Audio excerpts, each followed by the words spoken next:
What's up, everybody? Mark with Ecom Warriors. I want to make a quick video just to hop on screen, continue making these videos.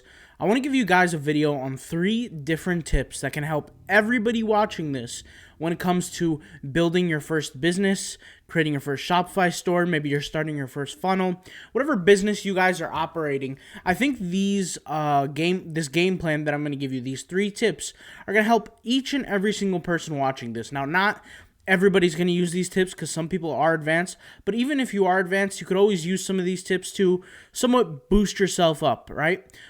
So the first tip I'm going to give, and by the way, these are just life tips, some things that I've personally experienced when it comes down to business, and I think they just make my life easier overall.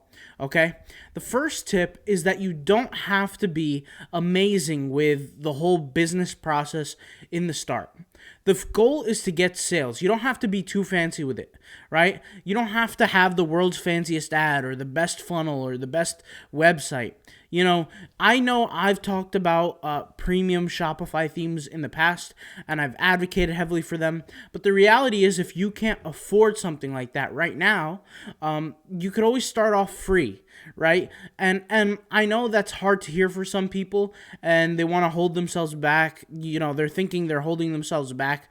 The truth is you are holding yourself back a little bit when you're going with a free theme, but at least you're doing something, and doing something's better than nothing. Now, I will say for the people who do have paid themes, obviously they have the advantage, right? If you have a better tool at your disposal, you no question have an advantage, but it doesn't have to be perfect or amazing right away.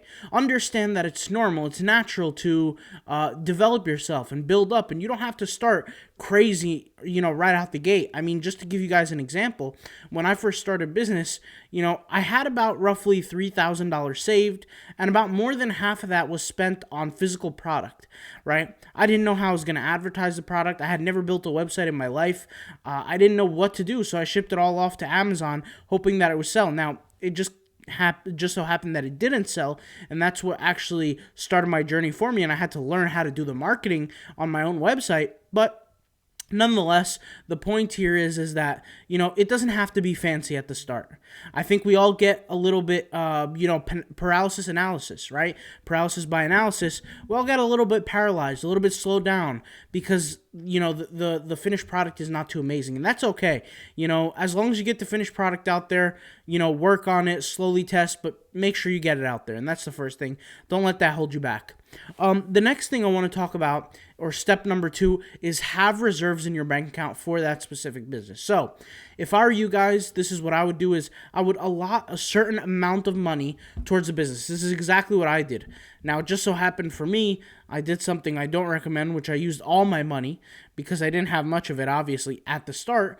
But at the same time, I had a certain amount, and that amount was about $3,000, right? So that certain amount that I had saved, I said, no matter what, I'm not willing to spend any more money than this on this business. And come hell or high water, I'm going to make this business work. So what I recommend that you guys do is you save a certain amount of money and stick to that amount of money for the business plan. Now, I heard a quote from Mark Cuban, but I'm going to, just repeat it. I'm going to obviously butcher. I'm not trying to quote him, but sweat equity is always first. Before paying that person to do your logo or paying this person to do your website design and doing this and doing that, always try to do the work yourself first. Now, if this is your first business, like I said, then it is obviously better for you to do it yourself. But if it's your second, third, fifth, 10th business that you're making successful, you already know how the process works, it's a different story. You could hire somebody. But sweat equity, always do the hard work first. Try to keep the costs low and keep a certain amount of money dedicated for this business, right? Don't ever pull out money out of that account or, whatever, out of that drawer, out of that bank account, out of that PayPal account for any other purpose, not for fun, not for, movie night. It doesn't really matter. Make sure you keep it at that limit, okay? And I could tell you guys from personal experience, you can make a business work without paying for advertising. And I know a lot of people think that, paid advertising is the number one way to go. That's really not true. In fact, a lot of my businesses are SEO based because I do blogging, and when I do the blogging, essentially Google picks it up, it reaches people, and I get sales from that.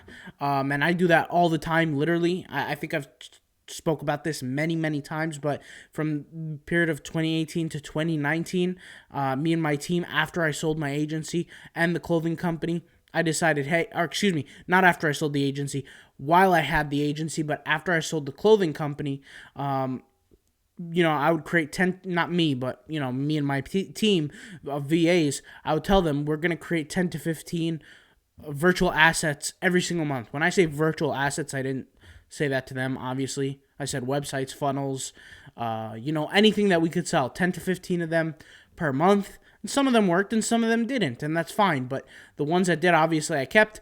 And so we did a lot of testing. My point here is that, it's okay to go that way or go that route, and don't feel bad about it.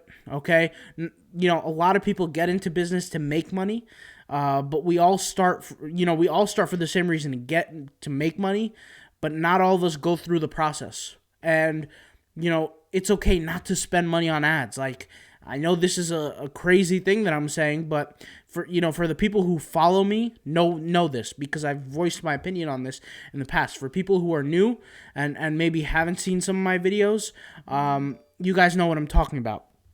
Now, with that being said, I want to go ahead and continue. Sorry, guys, I just got a text, so I got distracted. But the third and final little tip that I have is, whenever you guys get an order, what you should do is get a little label printer, and this is like a cheap little piece of advice. Get a little label printer.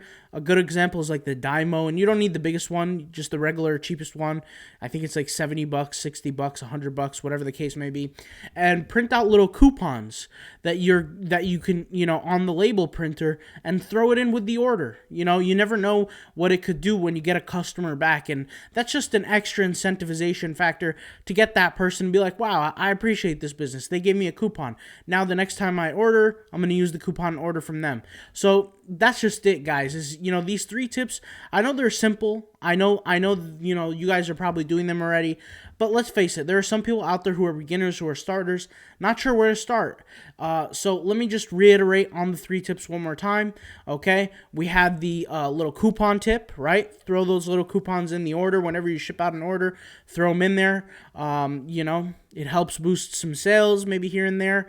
The second thing was, I believe, saving the money and leaving a certain amount of money for the business.